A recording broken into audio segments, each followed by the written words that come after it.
हमने कहा क्या गलती लिखी है?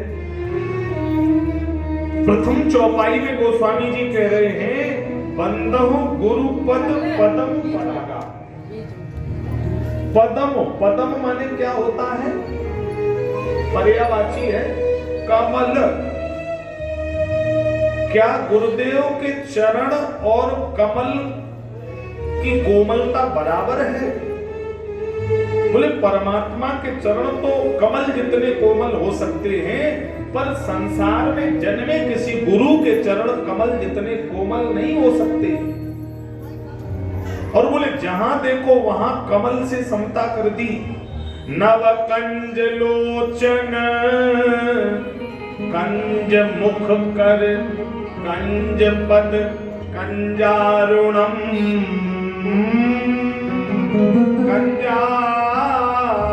कंजारुणम।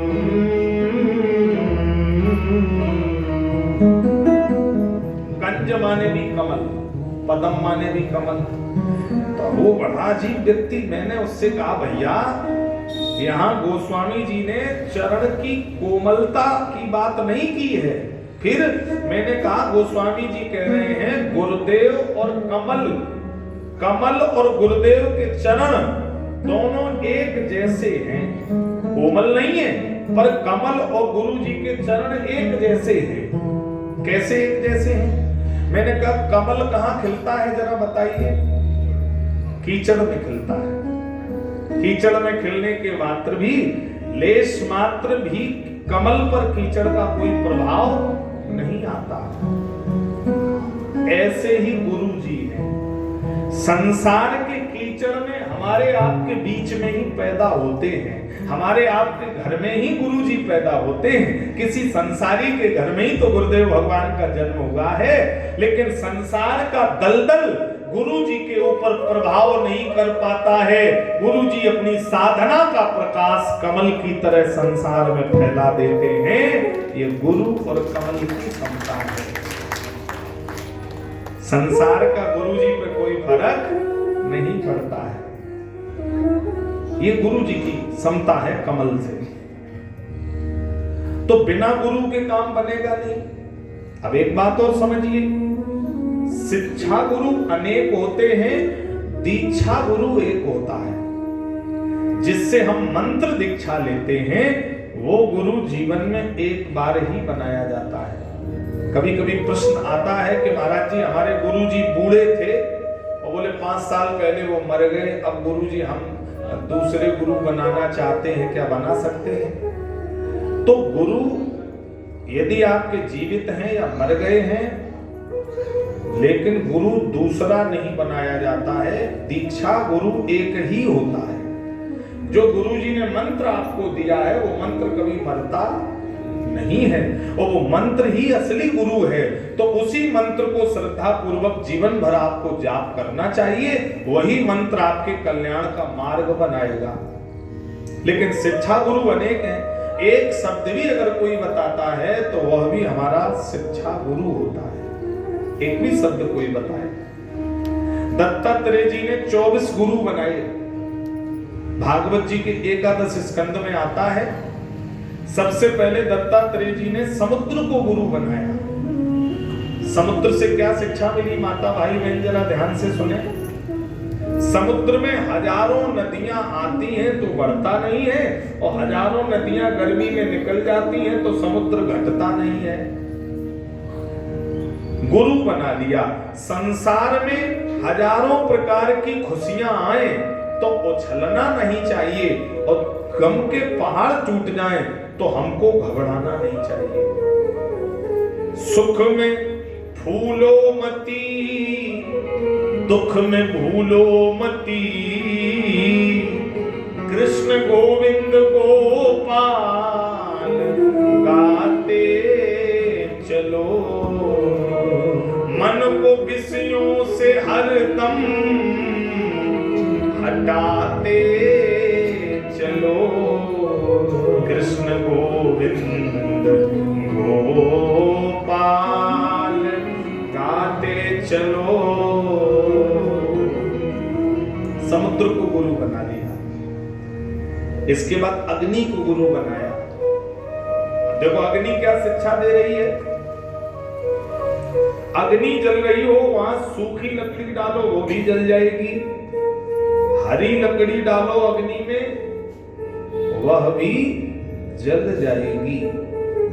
सत्संग की अग्नि अगर कहीं लगी है, वहां आप लेने के भाव से जाओ या न लेने के भाव से जाओ, कहीं अगर कथा सत्संग हो रहा है और आप वहां जाकर बैठ जाएंगे तो सत्संग की अग्नि अपना प्रभाव आपके ऊपर जरूर छोड़ देगी, वो अपना प्रभाव जरूर छोड़ेगी।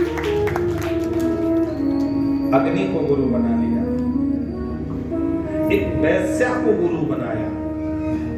देखिए हम लोग सत्पुरुष से सत्संग से ज्ञान नहीं ले पाते हैं और दत्तात्रेय जी एक वैश्या से भी ज्ञान ले रहे हैं।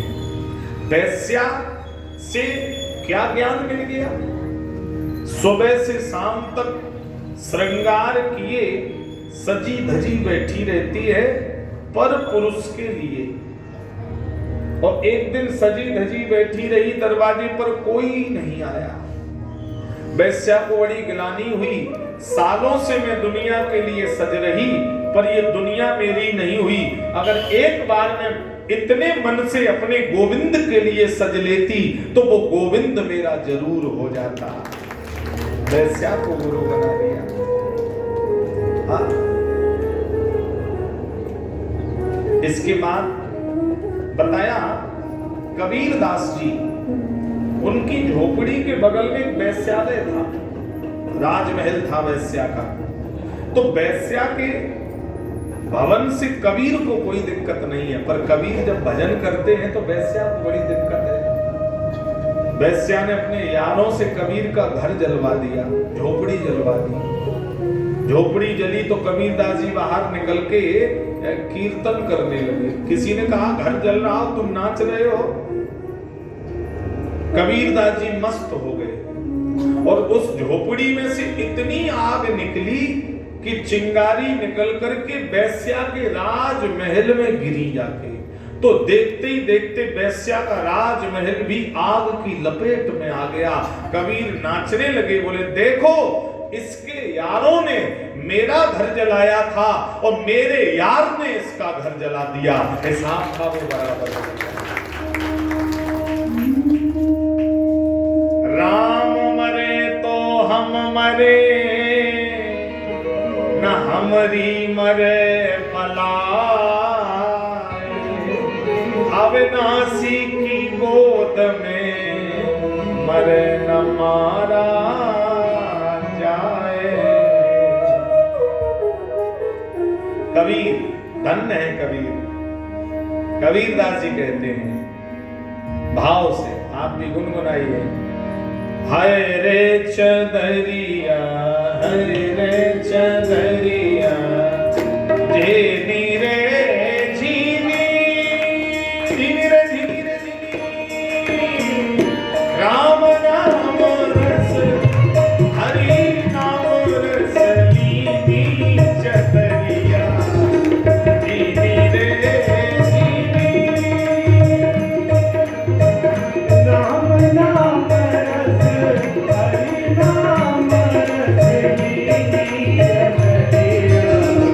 Hey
यही चादर है।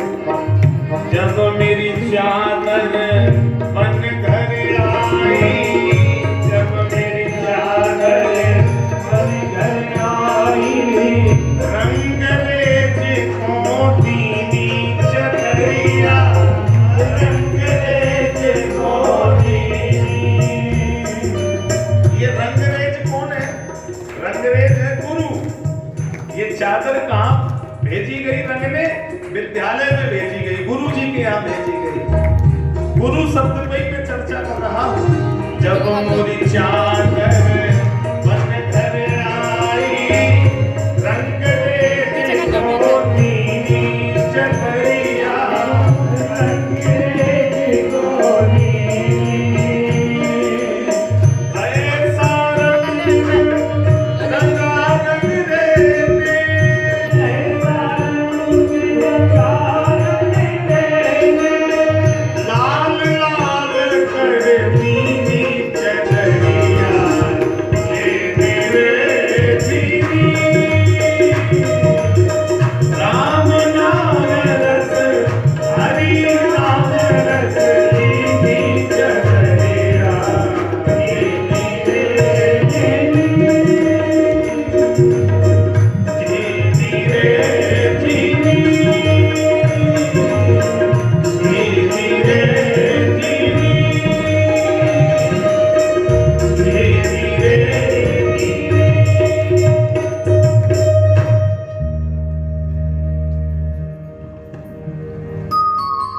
तो दत्तात्रेय जी ने एक मधुमक्खी को गुरु बनाया। गुरु का अर्थ है गु माने अंधकार, रू माने प्रकाश। जो हमें अंधकार से प्रकाश की ओर ले जाए वो गुरु है। जो हमारे मोह के कचरे को साफ कर दे, चेतन स्वरूप का भान करा दे, वो गुरु है। गुरु कौन है? जो जबरदस्ती धर्म कार्य करा दे, संसार में ढकेलने वाला नहीं है। गुरु संसार से निकालने वाला है। जो हमें संसार से बाहर निकालने का रास्ता दे रहा है वो गुरु है।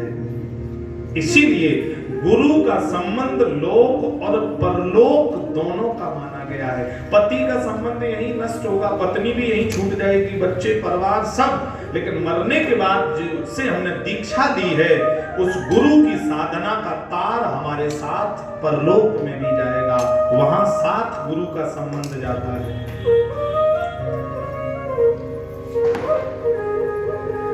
तो मधुमक्खी से क्या शिक्षा मिली? मधुमक्खी बूंद बूंद शहद इकट्ठा करती है।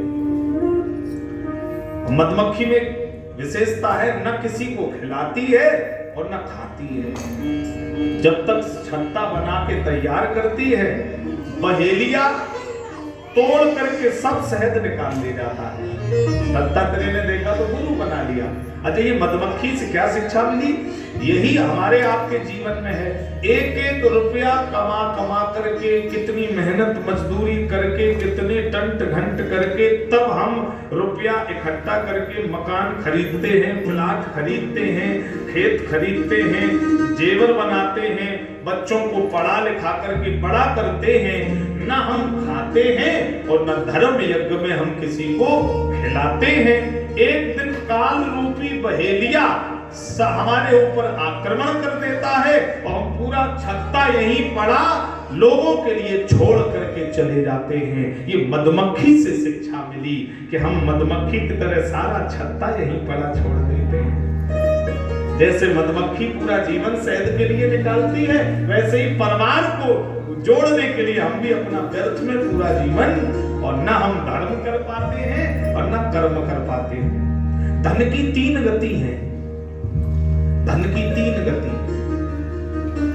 कौन कौन सी तीन गति है?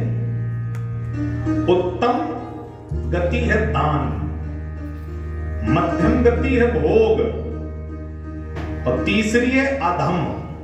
अधम मानी वो धन विनाश हो जाएगा। तो पहली गति है आप धन का दान भी कीच कीच करिए, सत्कर्म में लगाइए। भगवान ने धन दिया है तो लोगों की मदद कर दीजिए, किसी बीमार गरीब असहाय को दवा दिलवा दीजिए, बच्चे को पढ़ाई की किताबें खरीदवा दीजिए,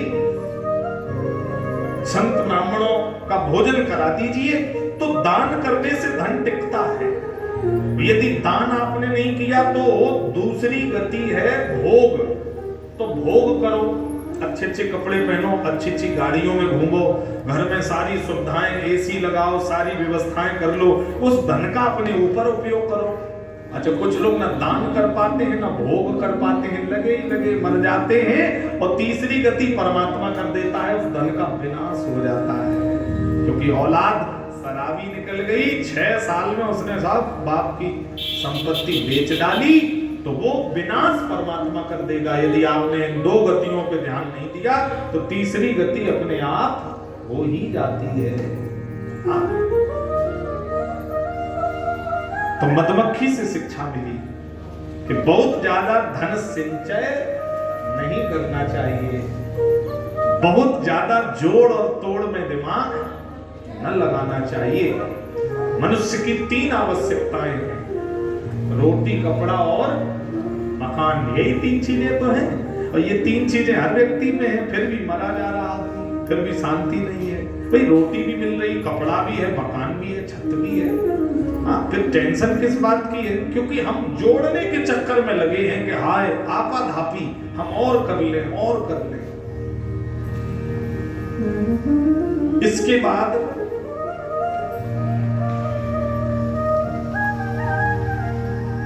एक हाथी को गुरु बनाया।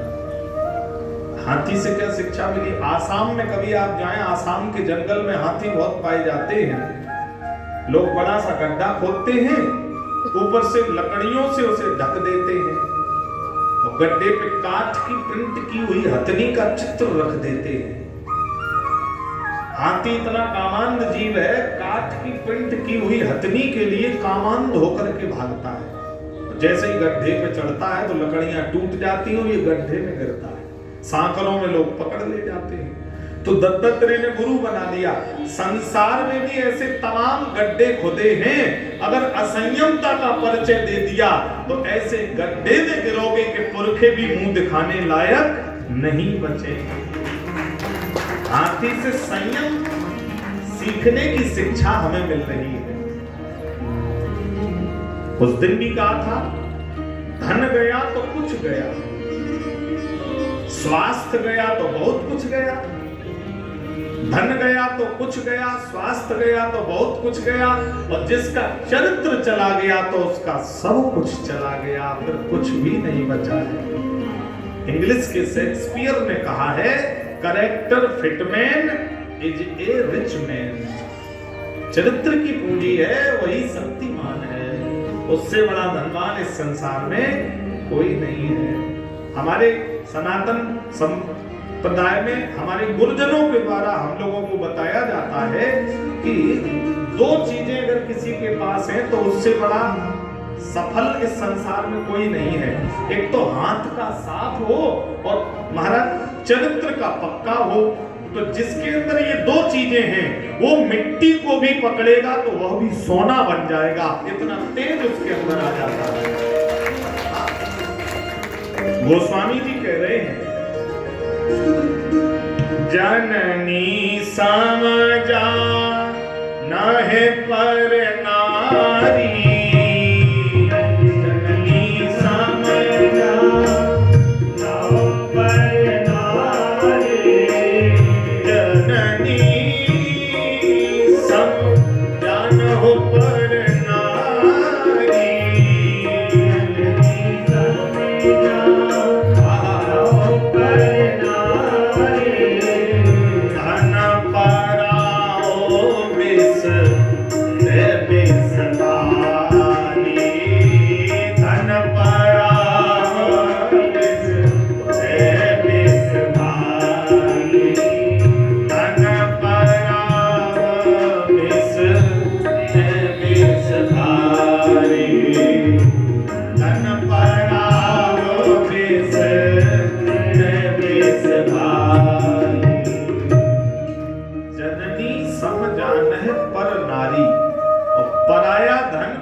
कभी पराये धन पर नियत खराब नहीं करनी चाहिए, हैं? अपने में मस्त रहिए। मन चंगा तो कठौती में गंगा। कर्म तेरा अच्छा तो किस्मत तेरी दासी, और नियत तेरी साफ है तो घर में मथुरा काशी है, कहीं जाने की आवश्यकता नहीं है। इसके बाद एक बालक को गुरु बना लिया, छोटे से बच्चे को गुरु बनाया। क्या शिक्षा मिली? एक जगह मैं कथा करने गया, मैंने दरवाजे पे छोटा सा बच्चा 7-8 साल का, मैंने कहा बेटा पापा हैं, उनसे कह दो आचार्य श्री राम जी महाराज आए हैं। बच्चा भीतर गया, पापा चाय पी रहे थे। पापा वो राम जी महाराज जी जो सेवा कॉलोनी में बदन सिंह के यहाँ कथा करने आए, वो मिलने आए हैं। पापा थोड़ा गणित वाले थे। पापा ने कहा उनका दिमाग खराब, गीता ज्ञान क्या फालतू की बातें लिए बैठे रहते हैं। हाँ, हम जितनी देर उनसे सिर मारेंगे उतनी देर में हम 500 रुपए पैदा करेंगे। कह दो पापा घर नहीं है, जाओ। बच्चा बाहर आया, उसने हमसे कहा महाराज जी हमारे पापा ने ये कही है कि कह दो पापा घर नहीं है। अब उस बच्चे का कोई दोष है क्या? बोलो, वो कुआं है, जैसी आवाज आप उसमें डालेंगे वैसी आवाज उसमें से निकलेगी, बचेगी नहीं। आप बात बात पर झूठ बोलना सिखाते हैं। कह दो मम्मी है नहीं, कह दो पापा फोन भूल गए घर पर, कह दो निकल गए। किसने सिखाया बच्चे को? हमने सिखाया। ये हम भूल गए कि आज हम इसे झूठ बोलना सिखाए। श्री राम जय राम जय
पर बच्चे को झूठ बोलना नहीं सिखाना चाहिए। सुल्ताना डाकू को जब फांसी की सजा हुई तो उससे अंतिम इच्छा पूछी गई। सुल्ताना ने कहा मैं अपने माँ से मिलना चाहता हूँ। अंतिम इच्छा में क्या मांगा? मैं माँ के दर्शन करना चाहता हूँ। सुल्ताना को फांसी देने से पहले उसकी माँ बुलाई गई। लोगों ने कहा हाथ खोल दो, मरेगा बेचारा, माँ से मिलना चाहता, मिल जाने दो। हाथ खोले गए और जैसे ही गया माँ की नाक काट ली जाकर के। ब्लड निकला, आह पकड़ लिया, क्यों रे मर रहा है, माँ की नाक काट दी। सुल्ताना रो करके अपने माँ के चरणों में गिर पड़ा। बोले माँ आज मैं फांसी तेरी वजह से चढ़ रहा हूँ। बचपन में मैं पड़ोसी के घर से सुई चुरा करके लाया था माँ, तब तूने पीठ थपथपाई थी। उस दिन अगर तू मेरे थप्पड़ मार देती तो आज मुझे फांसी तक न आना पड़ता। बच्चा 1 रुपए की चीज चुराए या 1 लाख की चीज चुराए, उसी समय उसे डांटिए, मारिए और वो चीज उससे वापस उसके घर दिलवाइए, क्योंकि आज उसका लाया हुआ धन तुम्हें अच्छा लगेगा, कल उसकी आदत खराब होगी तो वो तुम्हारे घर का भी धन सब बर्बाद कर डालेगा। इसलिए कभी भी बच्चे को गलत शिक्षा माता पिता को नहीं देनी चाहिए। हुआ है जैसी आवाज डालोगे वैसी निकले, ये बच्चे से शिक्षा मिल रही है। तो गु माने अंधकार, रू माने प्रकाश, जो प्रकाश की ओर ले जाता है वो गुरु है। और देखिए, कन्यादान से बड़ा कोई दान नहीं है, और कन्यादान का भी पूरा फल तभी मिलता है जब आप किसी श्रेष्ठ व्यक्ति से गुरु दीक्षा ले लीजिएगा। बिना गुरु दीक्षा के कन्यादान पूरा फल नहीं दे रहा है, दीक्षा लेनी चाहिए। आज एक सज्जन मिले, वो कह रहे थे महाराज, गांव की कहावत है, आप सब जानते हैं, पानी पियो और गुरु करो। थोड़ा फिर से बोल दो, आप लोग कैसे बोलते हैं? पानी पियो छान के और गुरु करो, यही है ना? सही बात है। नहीं, इसमें कुछ हमें गड़बड़ लग रहा है, क्योंकि अगर पानी में जहर मिला दिया जाए तो क्या पानी छानने से जहर निकलेगा? तो पानी जानकर के पीना है और गुरु छान करके करना है। गुरुदेव को छान लीजिए और पानी को भली भांति जान लीजिए। हाँ, लेकिन बड़ी समस्या है। गुरुआ फिरे बाजार में कंठी माला ले, स्वर्ग जाओ या नरक में हमें टकाटक दे। लोभी गुरु लालची चेला, होए नरक में धेलम धेला। गुरु लोभी हो, चेला लालची हो। जब घर में कोई आपत्ति पड़ जाए तो गुरुजी को फोन लगाओ, गुरुजी दिन बहुत खराब चल रहे, हमारी ग्रह बताओ, इस साल बहुत नुकसान हो गया। अच्छा, इसका मतलब गुरुजी से प्रेम नहीं है, नुकसान हो गया इसलिए गुरुजी को फोन कर रहा है। और स्वार्थ भरी